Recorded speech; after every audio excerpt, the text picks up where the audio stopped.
మీరు ఎలాంటి బిజినెస్ చేస్తున్నా ఏఐ టూల్స్ ద్వారా మీ బిజినెస్ ని డబుల్ చేసుకోవచ్చు. జస్ట్ 49 రూపీస్కే AI tool. Hello Ram sir. Hi Nagaraju. ప్రతి మనిషికి సక్సెస్ అవ్వాలి అనుకునేటువంటి ఒక డ్రీమ్ ఉంటుందండి. ఒక లేయర్ దగ్గర వాళ్ళు విజువలైజ్ చేస్తారు, అంటే ఇలా ఉంటే బాగుంటుంది అని. కానీ దాన్ని ఎందుకో ఆ అవకాశాన్ని ఎక్కువగా అందుకోలేరు. మన కళ ఏదైతే ఉంటుందో దాన్ని నిజం చేసుకోవాలి అని అంటే మన దగ్గర ఎలాంటి స్కిల్ ఉండాలి, త్రూ విజువలైజేషన్ దాన్ని ఎలా మనం యాక్షన్ ప్లాన్లోకి తీసుకొని ముందుకు తీసుకెళ్ళాలంటారు? నారాజు, ఏదైనా సాధించాలనుకుంటే జీవితంలో ముందు కళ కనాలి. కళ లేనిదే కళని సాకారం చేసుకోవాలన్న ఆలోచన రాదు. అసలు దేన్ని నిజం చేసుకోవాలి? కళను. మరి కళ ఎక్కడుంది? అసలు కళ కంటేగా. నేను కళ కనడానికి ప్రయత్నించాను కానివ్వండి, అది కళలోకి మాత్రం రావట్లేదు. అంటే దాని అర్థం ఏంటంటే మీ కోరిక అంత బలంగా లేదు అని, మీ లక్ష్యంలో ఇంటెన్సిటీ లేదు అని అర్థం. నారాజు, జనరల్గా మనం మామూలు కళ గురించి మాట్లాడదాం. ప్రతిరోజు అందరికీ పడుకున్నప్పుడు కళలు వస్తుంటాయి. పొద్దున్నే కొంతమంది మర్చిపోతుంటారు, కొంతమంది గుర్తుంటాయి, కొన్ని గుర్తుంటాయి. కళలు సహజంగా రెండు ప్రధాన కారణాలతో వస్తాయి. ఒకటి, విపరీతమైన భయం వల్ల కానీ విపరీతమైన కోరిక వల్ల కానీ కళలు వస్తాయి.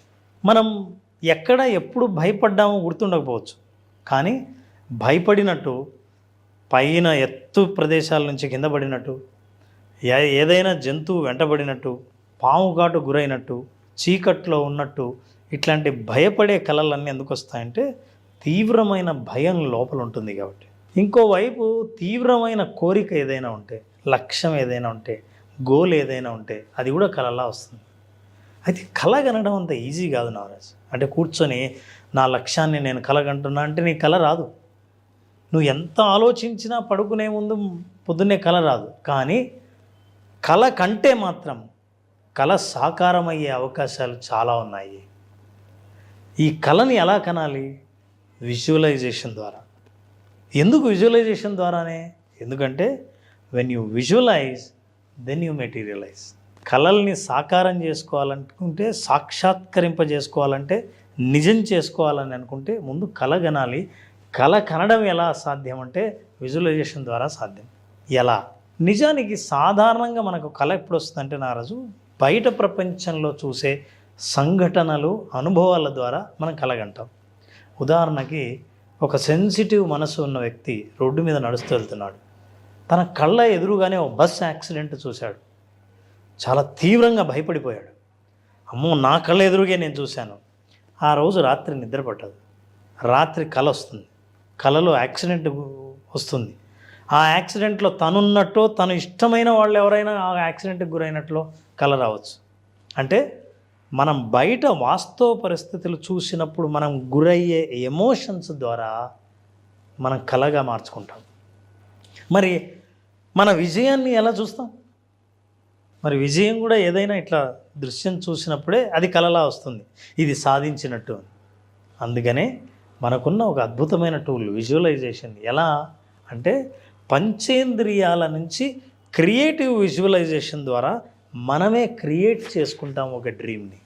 డ్రీమ్ అనేది ఎలా ఏర్పడుతుందో ఆ ఏర్పాటుకు కావాల్సిన అన్ని ఇంగ్రీడియంట్స్ని మనం విజువలైజేషన్ ద్వారా తయారు చేసుకుంటాం. విజయం యొక్క దృశ్యం ఎలా ఉంటుంది, విజయాన్ని వింటే ఎలా ఉంటుంది, అభినందనలు ఎలా వినిపిస్తాయి మనకి, కళ్ళతో మనం ఆ సెలబ్రేషన్ని ఎలా చూస్తాం, మంచి వాసనలు మీరు సెలబ్రేట్ చేసుకుంటుంటే సువాసనలతో కూడిన మీ పరిస్థితులు ఎలా ఉంటాయి, శబ్దాలు వినడం, సువాసన చూడడం, అద్భుతమైన రుచి చూడడం, సంఘటనలు చూడడం, మీ స్పర్శ ద్వారా తెలుసుకోవడం, ఇవన్నీ వాస్తవ సంఘటనల్లో మన బ్రెయిన్లో రిజిస్టర్ అవుతాయి. కానీ క్రియేటివ్ విజువలైజేషన్లో వీ విజువలైజ్ ఫ్యూచర్. భవిష్యత్తులో నేనేం పొందాలని అనుకుంటున్నానో దాన్ని నేను విజువలైజ్ చేస్తాను. గవర్నమెంట్ జాబ్ నాకు రావాలనంటే నేను గవర్నమెంట్ జాబ్ వస్తే ఆ ఎమోషన్ వస్తుంది. మరి వచ్చేదాకా నేను ఎదురు చూడాలిగా. అందుకే రాకముందే వస్తే నేను ఎలా భావిస్తానో ఆ భావనలన్నింటినీ నేను క్రియేట్ చేసుకుంటాను విజువలైజేషన్ ద్వారా. అయితే చాలామంది విజువలైజేషన్ అంటే విజువల్ అనే అనుకుంటారు. I wanted to say visualization is not just seeing. కంటితో ఊరికి చూడటం కాదు, it is about feeling. Visualization only ప్రాక్టీస్లో చాలామంది అటెండ్ అయిన వాళ్ళందరికీ ఫీలింగ్ అనేది ఎలా ఉంటుంది, ఆ భావన ఎలా ఉంటుంది, సక్సెస్ని చూడకముందే సక్సెస్లోకి ఎంటర్ అయ్యి సక్సెస్తో షేక్ హ్యాండ్ ఇస్తే ఆ భావన ఎలా ఉంటుందో ఆ భావనని భావించడమే visualization. It's not only seeing but it is a feeling. That is very very important. ఈ భావనతో now we're saying your intellect may be confused. అంటే మీ ఆలోచన, మీ క్యాల్కులేషన్, మీ ప్రయత్నం, మీ ఊహ, మీ అంచనా ఇవన్నీ మిమ్మల్ని కన్ఫ్యూజ్ చేయొచ్చు. వాస్తవం కాకపోవచ్చు, వాస్తవంలా మీకు చూపించవచ్చు. కానీ your emotion will never lie to you. మీ భావోద్వేగం మీతో అబద్ధాలు ఆడదు. వాస్తవంగా మీరు ఫీల్ అయితేనే ఆ భావోద్వేగం కలుగుతుంది. విజువలైజేషన్లో ఉన్న బ్యూటీ ఏంటంటే ఆ భావోద్వేగం ఏదైతే అవసరమో దాన్ని సృష్టించగలిగిన అవకాశం ఒక్క విజువలైజేషన్లో మాత్రమే ఉంది. ఆలోచనలు ఇంటలెక్ట్, భావనలు హార్ట్తో ఫీల్ అయినవి దాన్ని వాస్తవ రూపం దాల్చడానికి అవకాశం చాలా ఉంది. సో ఎమోషన్ అన్నది చాలా ఇంపార్టెంట్. ఆ ఎమోషన్ సృష్టించాలంటే పంచేంద్రియాల ద్వారా విజువలైజేషన్ అనే ఒక టూల్ని ఉపయోగించి మనం ఆమె ఎమోషన్ సృష్టించవచ్చు. కాబట్టి ఇంటలెక్ట్కి మనం బలి కావాల్సిన అవసరం లేదు. ఎప్పుడైతే ఈ ఎమోషన్ను సృష్టిస్తామో మన చుట్టూ ఉన్న వాతావరణం, ప్రపంచం, అవకాశాలు, పాసిబిలిటీస్ అన్నీ ఇలా కనిపిస్తాయి. ప్రశాంతంగా విజువలైజ్ చేసినప్పుడు మన మీద కాన్ఫిడెన్స్ పెరిగినప్పుడు you look very very peaceful.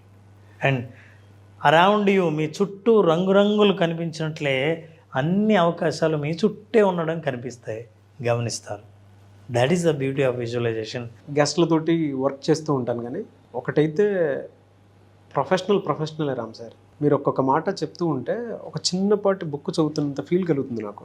Depth అర్థం కానటువంటి వాళ్ళకి, వీడియో చూసేటువంటి వాళ్ళకి ఏముందిలే అనుకుని అయ్యుండొచ్చు, కానీ చూసే ఆడియన్స్కి కొంతమందికి మామూలుగా చెప్తూ ఉన్నాను. ఎందుకంటే కొంతమంది ఇంట్రెస్ట్తో చూస్తారు, కొంతమంది ఏదైనా నేర్చుకుందామని చూస్తారు, కొంతమంది ఏదైనా ఎక్స్పీరియన్స్ చేద్దామని చూసేటువంటి వాళ్ళు ఉంటారు. బట్ మీరు చెప్పినటువంటి ప్రతి మాటకి విలువ 100% ఉంది. ఇలా అని చెప్పడంలో ఏమాత్రం సందేహం లేదు. అందుకే మీరు సెలబ్రిటీ కోచ్ అయ్యారు అని చెప్పడంలో ఇటువంటి వీడియోసే ది బెస్ట్ ఎగ్జాంపుల్. కొన్నిసార్లు మన ఇంటెలెక్చువాలిటీ 100% మనల్ని కన్ఫ్యూజ్ చేస్తుంది, కానీ మన ఫీలింగ్ ఎప్పుడు అబద్ధం చెప్పదు, మన మనసు ఎప్పుడు అబద్ధం చెప్పదు. మన హార్ట్లో 0.1% అయినా సరే ఒక చిన్న తేడా జరిగిందనంటే, బాడీలో దానికి సంబంధించిన ఫీలింగ్ వచ్చేసిందనంటే ఆటోమేటిక్గా థాట్తో పాటు మనిషి కూడా మారిపోతాడు. ఒక చిన్న థాట్ అది ఎక్స్పీరియన్స్ వచ్చేంత వరకు ఆ భావోద్వేగం పవర్ ఉంది. ఆ గ్రేట్ ఫీలింగ్ ఎక్కడి నుంచి వస్తుంది అని అంటే ఓన్లీ బికాస్ ఆఫ్ విజువలైజేషన్. అది కూడా అందులో టేస్ట్ చూసేటువంటి వాళ్ళకి మాత్రమే తెలుస్తుంది. మీలాంటి గురువులు దొరకడం నిజంగా నాలాంటి పిల్లోడి అదృష్టం అనుకోవాలి. సెకండ్ థింగ్ ఏంటంటే, మనం ఒక్కొక్క మంచి నేర్చుకోవడం కోసం 100 పుస్తకాలు చదివే బదులు రామ్ గారి వీడియోస్ పాత అయినా సరే కొత్త అయినా సరే ఒక్కొక్కటి చూస్తే మాత్రం చాలా అద్భుతమైనటువంటి పాఠాలు నేర్చుకోవడానికి అవకాశం ఉంటాయి. We are all seekers Nagaraju. అందరం జ్ఞానం కోసం ఎప్పుడూ వెతుకుతూ ఉన్న వాళ్ళమే. వాళ్ళలో నేను ఒకడిని. అయ్యో, ఒక్కొక్కసారి అనిపిస్తూ ఉంటుంది నాకే అంత పర్ఫెక్ట్ నాలెడ్జ్ ఎక్కడి నుంచి వస్తుందా అని. నేను మన ఆడియన్స్ కూడా వాళ్ళు ఇచ్చిన అనుభవాలే. Thank you so much Ram sir. Thank you Nagaraj. Thank you.